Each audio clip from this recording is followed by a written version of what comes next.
Hey, I'm Jeff the Junk Seller, and this presentation is going to be about the buying trip that I took to Edwardsville, Illinois. This is part 2 of 3. I took this trip between May the 7th and 18th and of 2025. And when I got up there, there's a pretty big deal that goes on up there. It's called Litchfield Pickers Market, and everybody was talking about this thing. It's just a small town, and they cordon off the city's downtown and let vendors set up all along the street on Sundays. They have it. I think it's the second Sunday of every month, and they have 6 of them a year. The Some guys that are associated with it. One of them is Robbie Wolf, whose brother is Mike Wolf from American Pickers. I know this stuff because everybody told it to me because they thought I'd be interested. I'm passing it on for this pretty much the same reason. I think he was even set up out there. I saw a guy. I thought that I recognized him, and then when people started telling me later, I was like, "Oh yeah, that's who he is." I wasn't impressed with his booth. I wasn't impressed with most of what was out there. They also told me about a guy named Hobo Jack that I saw him walking around out there with a guitar and a dog. He's something of a legend around there too. You go into every antique shop out there, and they've got a signed photograph by Mike Wolf and Frank Fritz. But I thought it was kind of charming in a weird way. But I go to the Pickers Market, and I got out there early, and I really didn't find much there. For as much talk as there was about this being such a great place, I found 2 certificates for confirmation, Catholic. They were written in German, and they're from the 1870s, and they're in pretty nice frames, but there's some issues with the paint, but they're deep. They're the kind of frames that the repurposers are looking for, and they're nice antique frames. I paid $8 a piece for those 2, and then I told they weren't actually quite set up yet, so I told her that I would be back in a little bit, and I took off, and I went and I found a Siam bracelet, a sterling bracelet. It was $25, and I felt, I've got a whole bunch of Siam jewelry, and I'm not opposed to adding to it, even though the stuff doesn't sell. I'll just keep accumulating and making the collection larger and larger. But it was $25, and it weighs 27.1 grams. I think I could get $25 out of it in scrap. Is the point that I'm trying to make. But I wound up going back to the spot where I bought the 2 pictures after wandering around for a while, and I noticed a little sterling pin that was from Save the Children, and but it was sterling, and it was priced at $2. It actually weighs 7 grams, so I could profit on that by taking it to the scrapper. But it's of a Christmas tree, and I think that I could get a better price than selling it as scrap. Selling it as a piece of jewelry. But I got 3 tins. 2 of them were tobacco tins. Another one was peppers, Italian style ground peppers. A good old tin. The tobacco tins were old. And I got a die cast tractor, and I got a champagne flute. It was a cut crystal champagne flute, but it has a silver foot, and I only had to pay $8 for each of those. And I believe that the silver foot on that is going to be probably close to an ounce of silver. Maybe, I want to say between 20 and 30 grams of silver. So I'm breaking that down. That's going to get scrapped. I just haven't done it because I wanted to take a photograph and make it part of this presentation. But as I was leaving out of there, I found a Pyrex bowl, a huge Friendship Pyrex bowl for $1. And I'm told that should be, a $35 to maybe even $45 bowl. And I was pretty stoked about that. But around the corner, there was they call it a flea market, but it was an old building, and it was filled with antique booths. It's more like a booth or mall.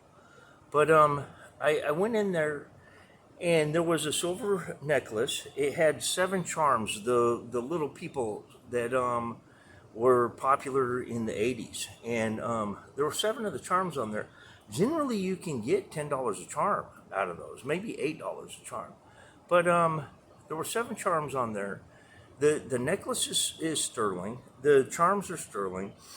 Total, it weighs 25.6 grams, and I was able to buy it for $20. That was the price that was marked. And whenever I find something like that, I never even ask for a discount. I think that's bad style. But she also had a set of dog tags in there that were from 1942, and they came from Highland, Illinois. The guy had this guy's street address and had the guy's dad's name on his dog tags. And they did away with that because the Germans were able to extort money from the families back stateside. If they captured you in theater, they would just have somebody at stateside go and collect a ransom for you, for your safekeeping.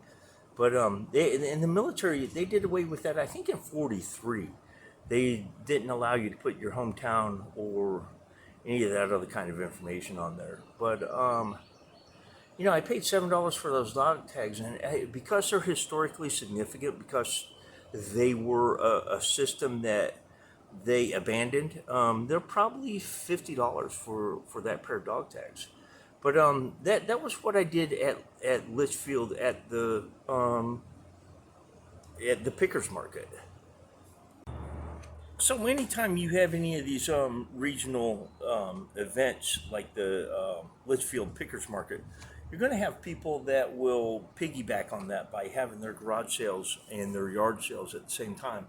So I went out and scouted a bit. I found a few, but I only found one that was really productive, and I got a couple of pieces of decor, large jacks, one made out of aluminum, another one made out of iron. I think the iron one was $2 and the aluminum one was $3. I got a aqua glass canning jar for $1. I got a display box for $5. She is a vendor at a mall in Carlinville, which I wound up going out to Carlinville twice in order to visit her booth, because I got some gold from her. I got some gold for a little of nothing that I wound up turning in for a gold earring. I turned it in for $45. It was a 14 karat gold earring, 0.8 grams. But I got a bag of silver plate from her for $3, and there were 2 sterling spoons that together their combined weight was 32.6 grams. I got a Hunter brand holster for a Colt pistol. I think it's a 3101. Those are online for about $30. I'll get $18 for it at the flea markets. Let me see there. Oh, there's a pair of gold-filled glasses that I got. I got a cast iron dollhouse chair, a vest shaker. I think that was 50 cents. I got an Inuit bracelet. I got a mess of jewelry. I went through a whole bunch of stuff, a bunch of junk jewelry. But this Inuit bracelet, I believe, is ivory, but it's on elastics, which kind of causes me to doubt that it could be really, really valuable. But I still think, because it's got the carved figures, the bear, the walrus, and all the little characters on it, that I think that it could probably still bring $50. But I got a Lavagie angel charm, and I looked that up. I think those are about $55. And it's just a tiny little piece of sterling. But I got an ice cream scoop, 2 pairs of cufflinks, a jam jar, a couple of Illinois State Police insignias, and I got another group of silver plate that cost me $5. Of all the silver plate, I kept a couple of pieces one is a Charlie McCarthy spoon, another one is TWA, another one is Radisson Hotels, and there's a couple of large serving pieces that I kept, and there is a 1964 Disney production that looks like it's Mary Poppins, and I kept that one. I just kept a handful of them because I'll get a little bit for those. But my buddy Mike, he paid me 50 cents each for the rest of it, and I wound up. I think I spent $38 with her on everything. These were her prices, and I got 35 out of Mike for the silver plate, and I got $45 for the earring that I scrapped. But all in all, that was a fun pick. It took me. I stayed there for maybe an hour, hour and a half, going through a whole bunch of stuff that she kept presenting. She was excited to have somebody that was there buying, and she said that I was one of her better customers. But that's what you can get if you'll just keep your nose to the grindstone. It was a good, fun pick, and I'll make a little bit more money out of it. So after the garage sale in Litchfield, I went out to Carlinville. I wanted to, the lady who sold me the stuff, I wanted to see her booth. She's in a mall, their Mother Road Antique Mall. And I wanted to see if she had any more unrecognized gold or silver. And I didn't get in. I couldn't get to the mall because it was closed for Mother's Day. I was able to make it to a garage sale where I bought some vinyl. The albums here, I first was interested in the Native American stuff. I thought that would be a pretty good set. I have a similar set that's worth a couple of $100, but these are only worth about $20. But the Russian folk music and the belly dancing record, make no mistake about it, those can be really valuable. Tied for the most expensive record that I ever sold was Greek folk dances, and I got $250 for that. And the one that it was tied with was Tom Petty Wildflowers on vinyl. It was in pristine condition. I sold it right after he passed away, and it is one of the regrettables. I probably undersold it. I think Heritage Auctions would have taken that on a consignment, probably got $1,500 for it if I still had it. But I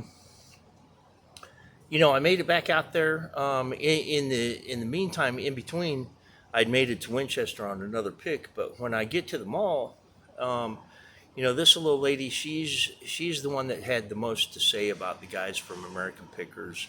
She's the one that had her signed photograph most proudly displayed, and I was able to buy a photo album. Nothing really incredible there, but I paid $20 for it. The West Virginia photograph, the CDV, I paid $2 for that. And the tokens, I have $16 wrapped up in them. I think that the three of them I'll get between $4 and $6 a piece for.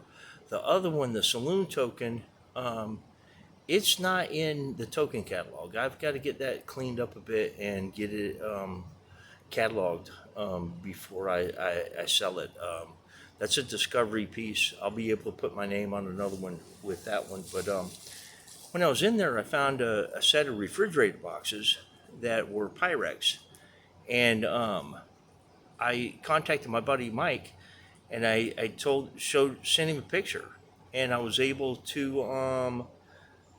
He told me that it was only $35. I thought it was underpriced, and he said, "Yeah, buy it." And when I got it to the shop, he paid me $45 for it. He said he had it paid for before I even had it paid for. But he'll probably get $65, $70 out of it. But I made a quick $10, maybe even $15 on it. It was the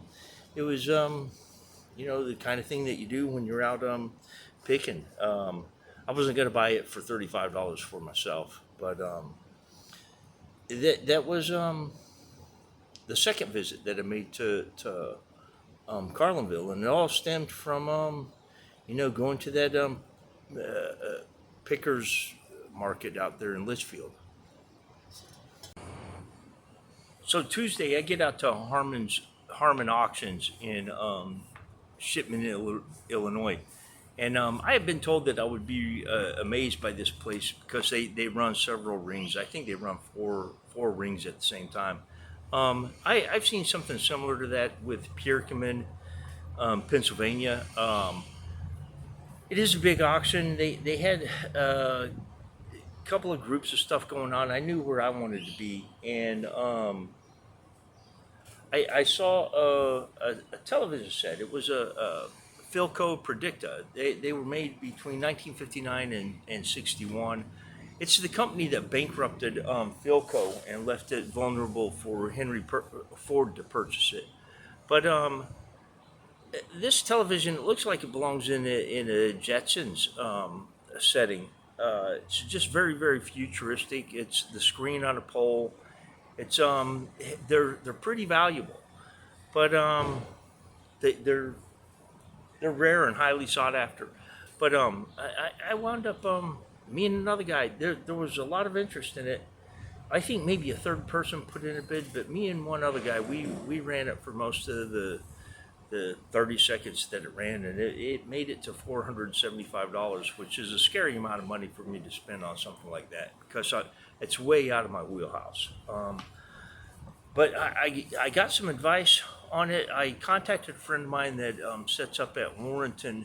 That is, he's something of an expert on mid-century modern, and he tells me that it was a great purchase.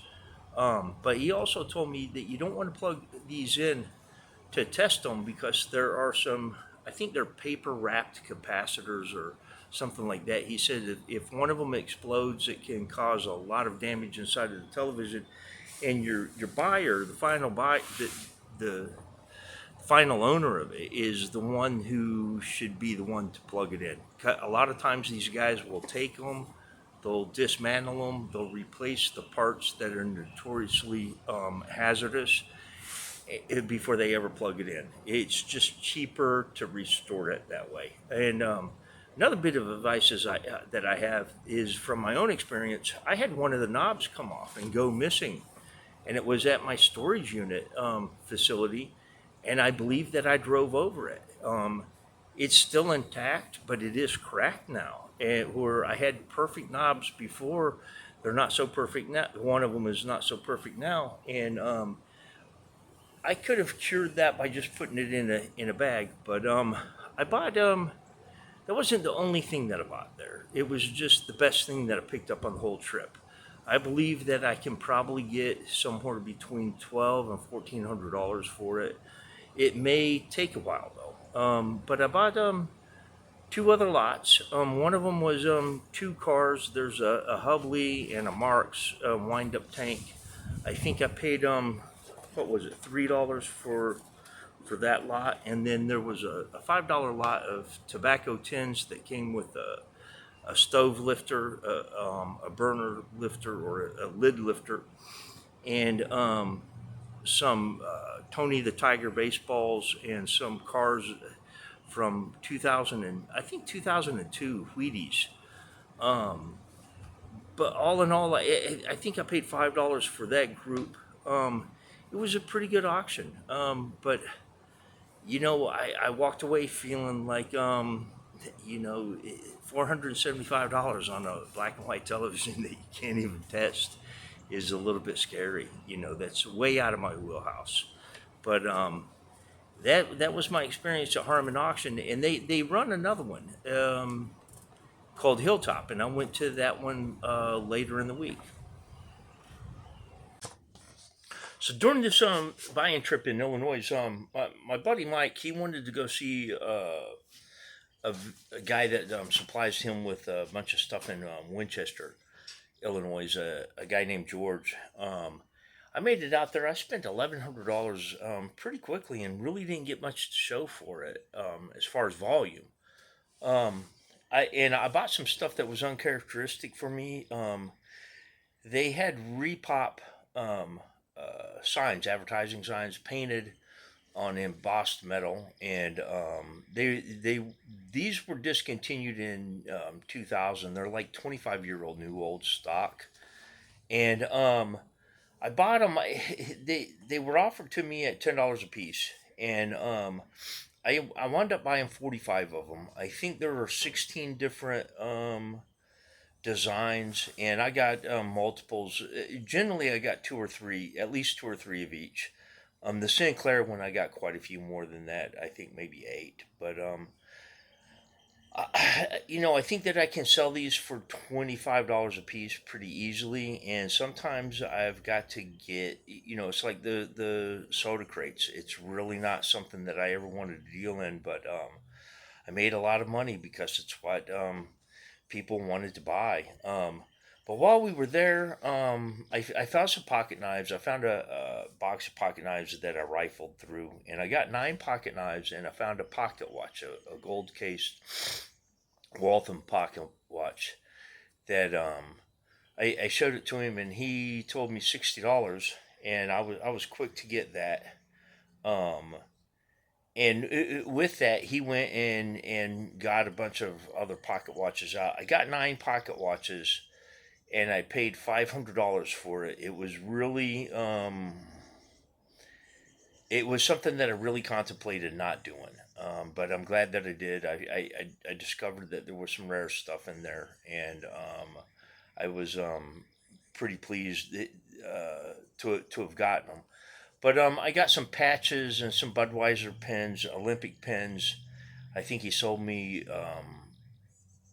100 of them for like $40. I got 40 cents a piece in them, and I'll put those out for $5 or 5 for 20. And Olympic stuff and beer stuff sell really well, and when it's both Olympic and beer, it should do even better. But there were some that stuff, and then there was just some cheap Chinese cast iron stuff. And I bought it because it's like I can sell this stuff for $15 a piece, and it was only $2. Each of them were $2, and they were just man, I really didn't want to do it, but I got into it and got it anyway. But that was the second of his contacts that we were, maybe the third. I really don't know. Much of the sales, much of the buying that I did was based off of contacts that my friend had up there. He's been in the business, I think, 35 years, something like that, and he had quite a few pretty decent contacts. I'm gonna go ahead and conclude this video. I've got a lot of the timeline screwed up on this. There were some other sales that I made it to, some other purchases that I made before we got out to George's place in Winchester. I'll put those off in the part 3 of 3. But today I'm at Canton. I'm not really set up. I'm set up to do videos, but I've started to put some stuff out. And if you noticed the quilts up top there, at one time I had 5 of them up there. I sold 3 of those today for $225. I came off of the price that I thought that I could get for them. A friend of mine advised me that I was a bit too optimistic about the price that I thought I could get. I thought I could get $120 a piece, and he thought that was excessive. So a lady came along and expressed interest, and she was a dealer. She had just come back from Brimfield, Massachusetts, and I quoted her $75 a piece on them, and she picked 3 of them. But it's interesting to know. I cast a really wide net. I have to, in order to pick up something to defray my mileage. Anytime I go somewhere, I'm trying to buy. And at that auction, I went to the Roniger's auction, and of the stuff that I bought there, I sold 3 of the quilts. I sold 3 of the die-cast horses, and I sold the Wagner Magnolite to my buddy Mike up there in Evansville. I spent $331.50 at that auction, and I've taken back $292 out of that so far. It hasn't been the earnings that I um, looked forward to when I bought the stuff, but I'm getting out and I'm going to be able to eke out some kind of profit, probably cover my mileage. I'm hoping that it does better than that on a lot of the other stuff. But like I have the hairy hairless hairy bouncy horse. I paid $20 for. I think I get 175 on that. I still have the Dutch oven. I think I get $40 out of that. I've got the glassware, and I've got two quilts left, and I've got the Moto Guzzi and the Kawasaki owner's manuals. So and there may even be the dishes. Even though I've broken some of those, I only get to sell survivors, and they don't all survive. But you know, I have to get into stuff that is out of my wheelhouse in order to have stuff to sell. But I hope that this has been instructive. I think in the end, what will be able to be learned from this is that storage units are a much better value than going on these buying trips. The unit that I bought in Ennis, Texas, it was so much easier, so much cheaper, and I believe that it was about as profitable as this little venture could have been. But it cost me 10 times the money. But if you've enjoyed this presentation, please give me a like. And if you have, then view some of my other material, and please subscribe if you like that as well. But thank you for viewing, and please check out part 3 of 3 of this Illinois buy-in trip. Thank you for viewing.